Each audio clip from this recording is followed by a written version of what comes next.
तो लेखन होता है लिपि चिन्ह की सहायता से अपने विचारों को व्यक्त करना, लेखन कहलाता है। यानी कि अगर कोई लिपि चिन्ह की सहायता से अपने विचारों को व्यक्त करेगा तो उसको क्या कहेंगे? लेखन। ये संक्षिप्त में साधारण शब्दों में मैंने बताया। तो लिखिए, लिपि चिन्ह की सहायता से अपने विचारों को व्यक्त करना,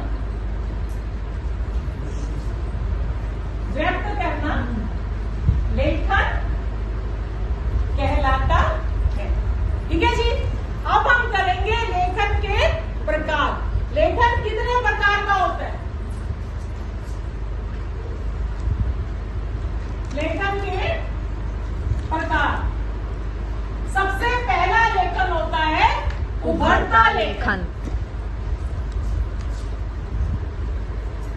उभरता लेखन।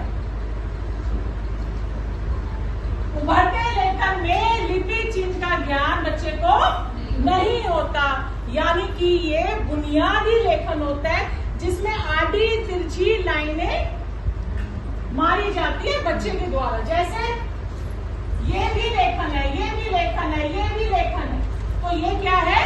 उभरता लेखन। दूसरा लेखन है डिकोडिंग लेखन।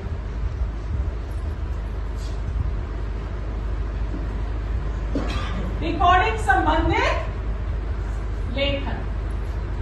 यहाँ पर बच्चे को लिपि चिन्ह का ज्ञान होता है, उसे पता है लिपि और ध्वनि के बीच का संबंध का उसको समझ है, उसे वाक्य संरचना की समझ है, उसे विराम चिन्ह का भी समझ है। यहाँ पे क्या लिखेंगे? लिपि और ध्वनि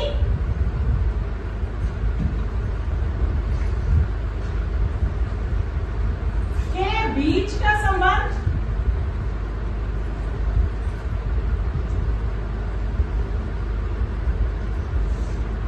वाक्य संरचना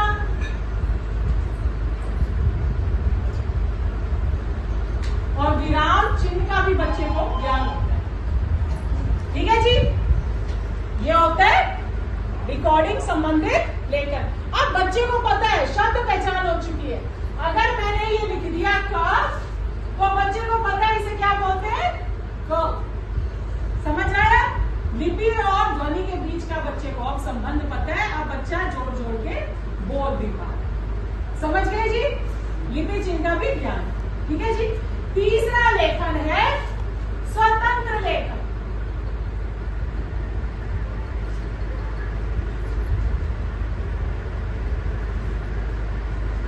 यहां पर बच्चे ने सोचना शुरू कर दिया।